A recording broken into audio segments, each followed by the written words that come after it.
How did you balance yourself as a college student? It's just kind of tough to say here. What are things that you've learned about holding so many different leadership positions? Oh, wow. What is one piece of leadership advice that you would give your younger self? Get there as soon as you can. Okay. When you step on campus.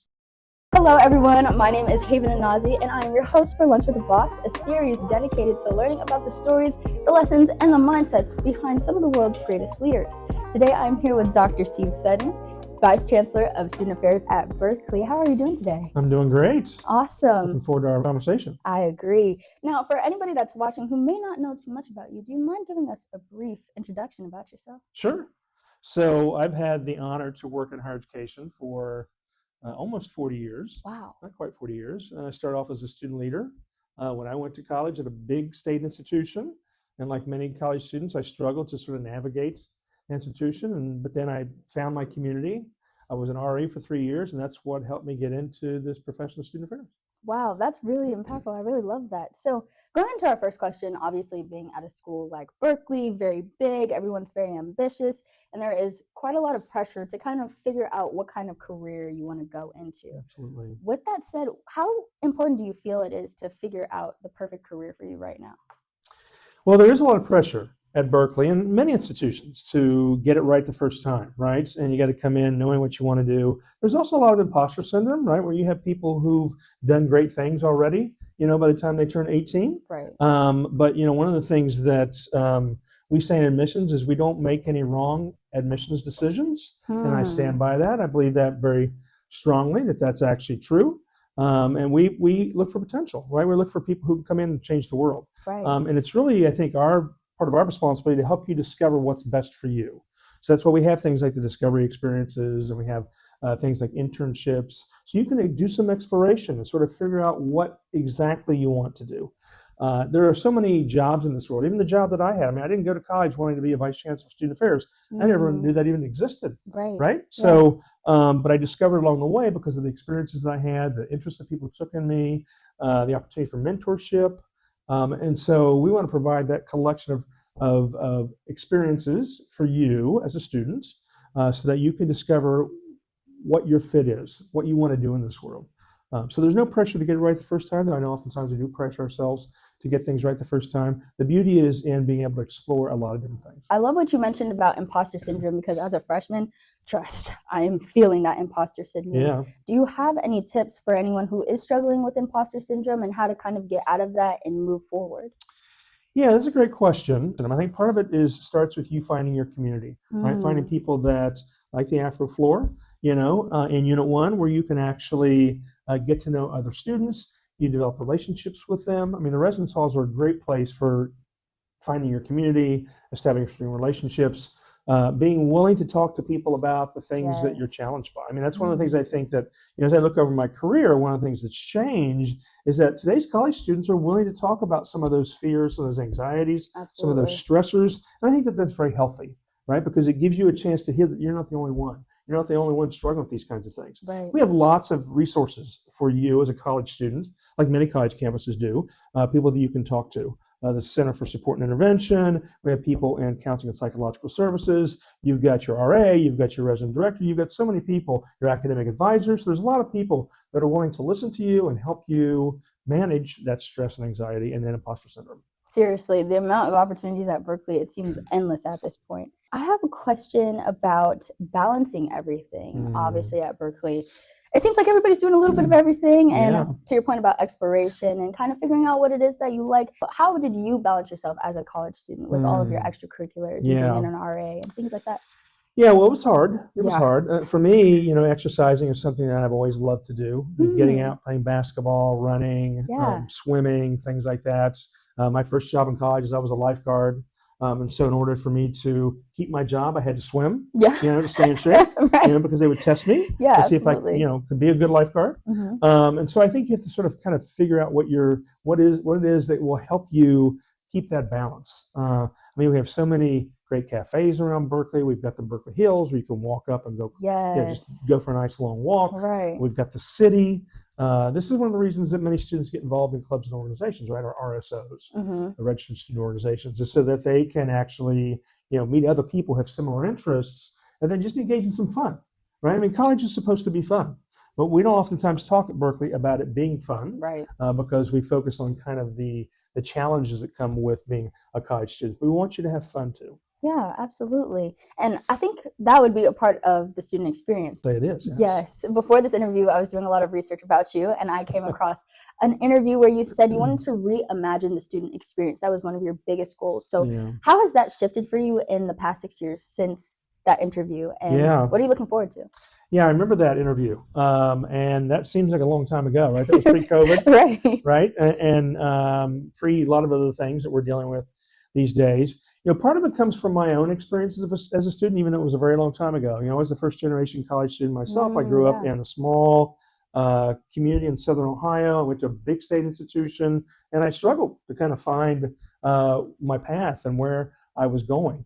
But that's also really informed kind of who I am and what I stand for here at Berkeley in the role that I'm in. I think that we are constantly in a process of reimagining the student experience. One of the things that we talk about a lot in student affairs is how we can make a big campus feel smaller. Yes. And what that means is that we want to be able to just think about ways that you as a student think about your college experience. An example is we used to organize websites based on the functions of a particular office. But when you're a student, you want to find out, where can I get an internship?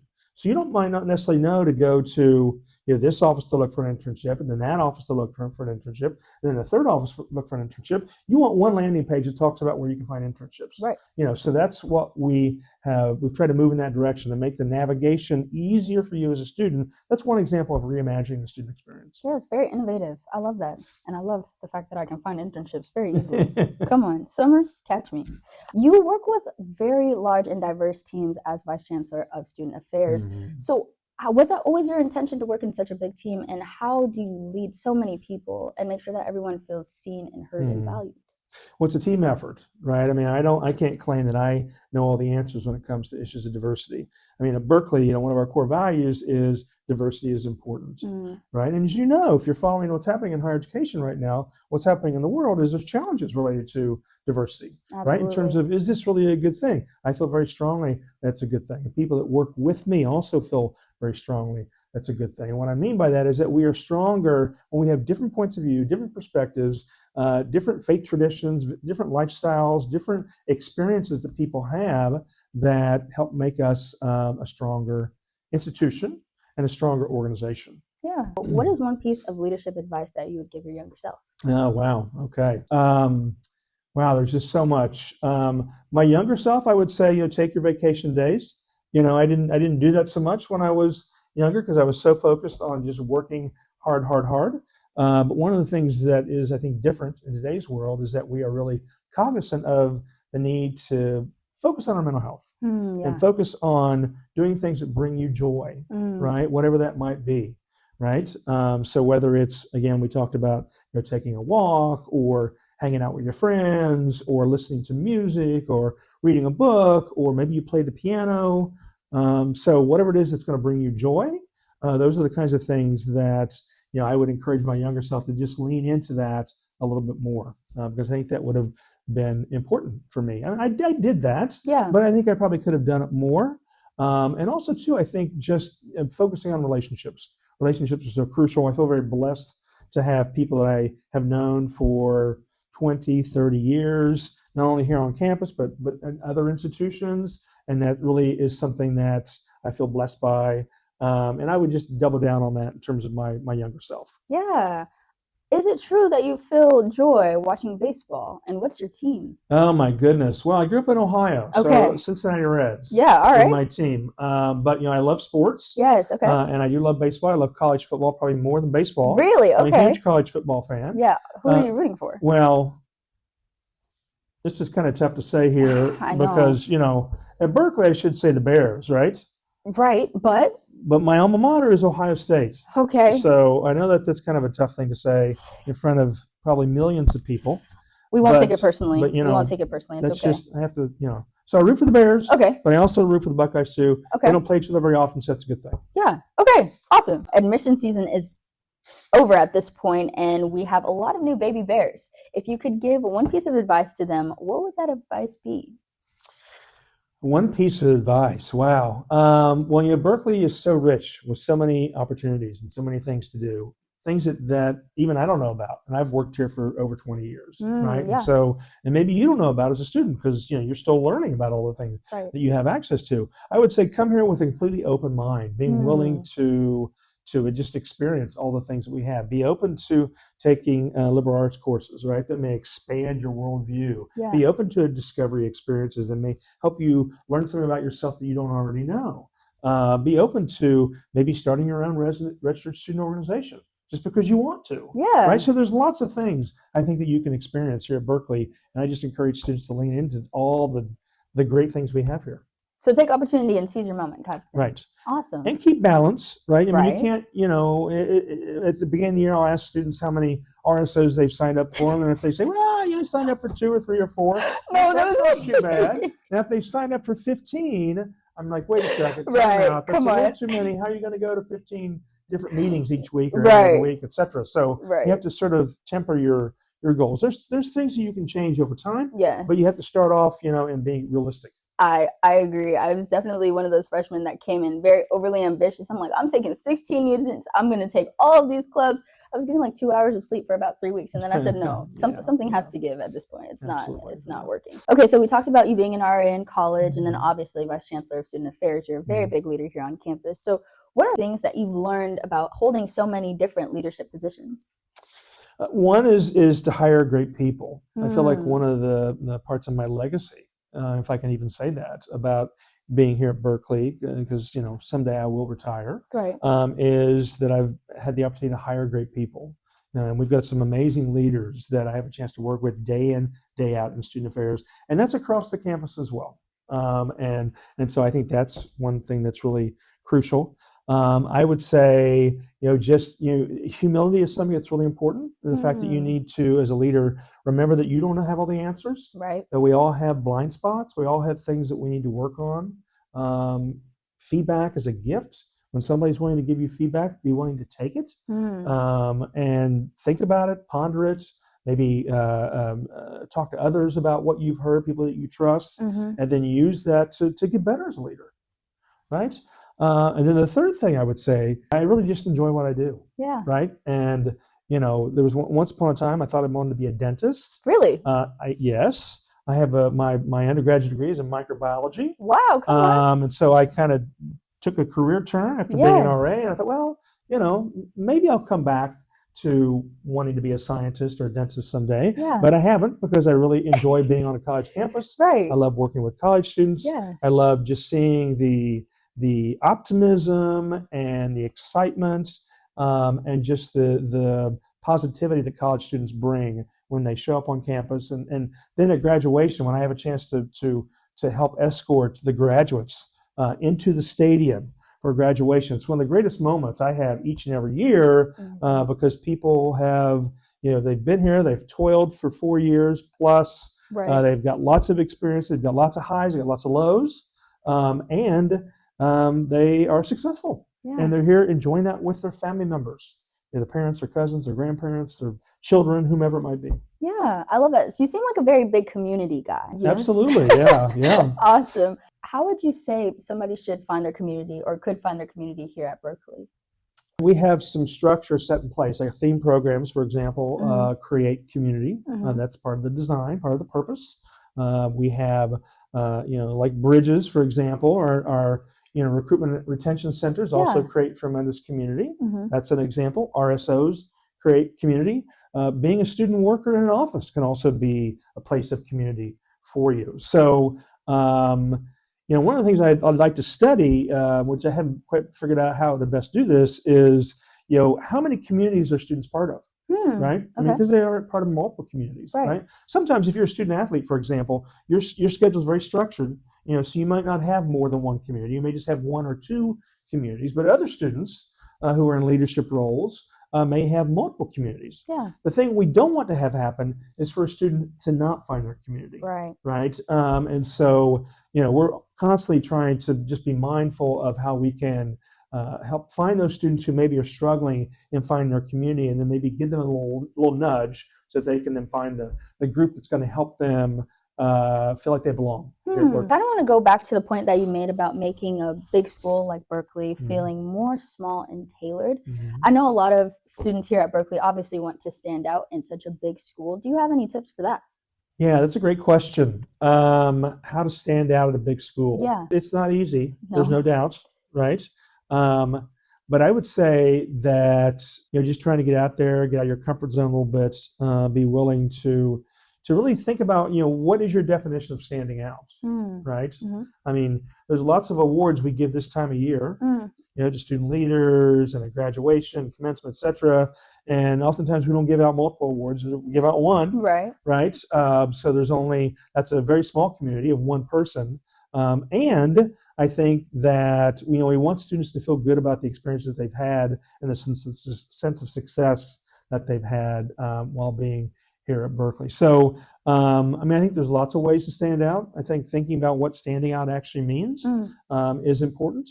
I think about, as you are, and you're a little bit of ways from graduation, but, for those students that are graduating, since that's kind of the time that we're in, to reflect on the people who've had an impact on you, who have been your mentors, who have been your teachers, who have been your supporters, and go back to them and thank them, and let them know how much of an impact you've had on them. And I'm sure they're going to tell you how much of an impact you've had on the campus. And so that's a way for you to find out how you've made a difference, even though it might not be something that, even though you may not be winning an award to do that. But believe me, I've had an opportunity to work with many students who have had a significant impact just by showing up and giving me their thoughts and being willing to have conversations with me about the college student experience. I love that.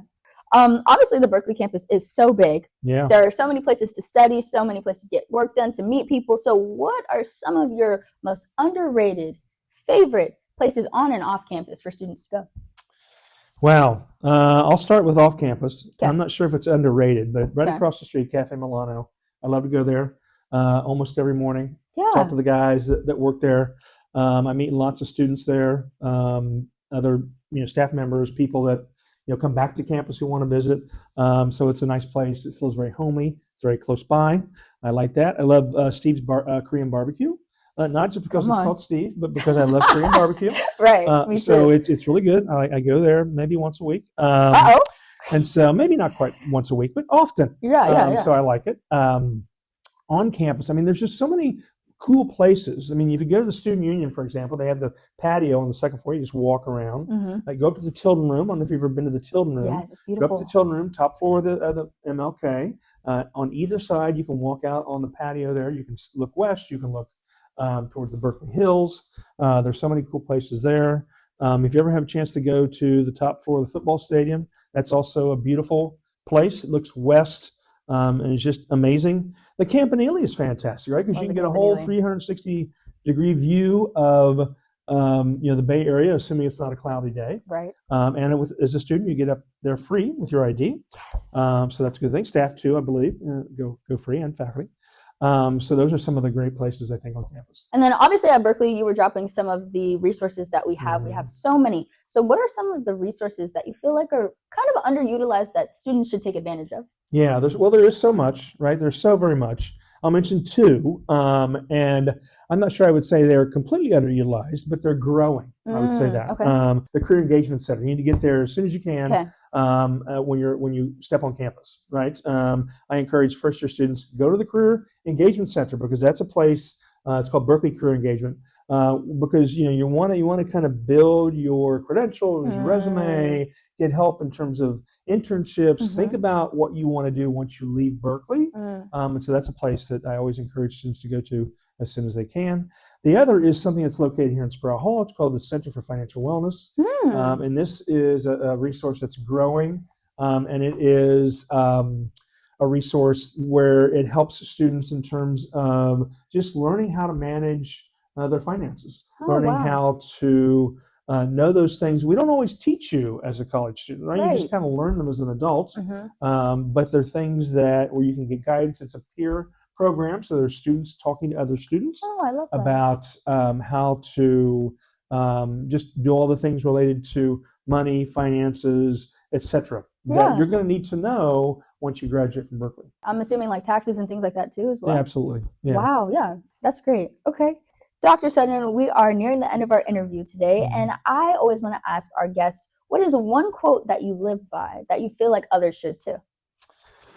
Wow. Well, I'm a collector of quotes. I've collected quotes for a long time. In fact, I used to actually put a quote on each of my agendas for meetings just because I like sharing quotes with other people. I've got a little notebook that's got all kinds of quotes in it. But one that sort of resonates with me these days is the pessimist criticizes, the optimist creates. Pessimist criticizes, the optimist creates. And that's important, I think, because it has an expansive view of the world, an expansive mindset, if you will. The fact that, when you come here as a Berkeley student or as a college student in general, we want you to be able to think expansively about the world. Think about ways you can creatively make a difference in the world. And so that quote kind of represents what I do as a higher education educator. Thank you so much for your time today. Absolutely. It's been lovely. Yeah. And that's going to wrap up Lunch with the Boss, first episode. Thank you. Go Bears.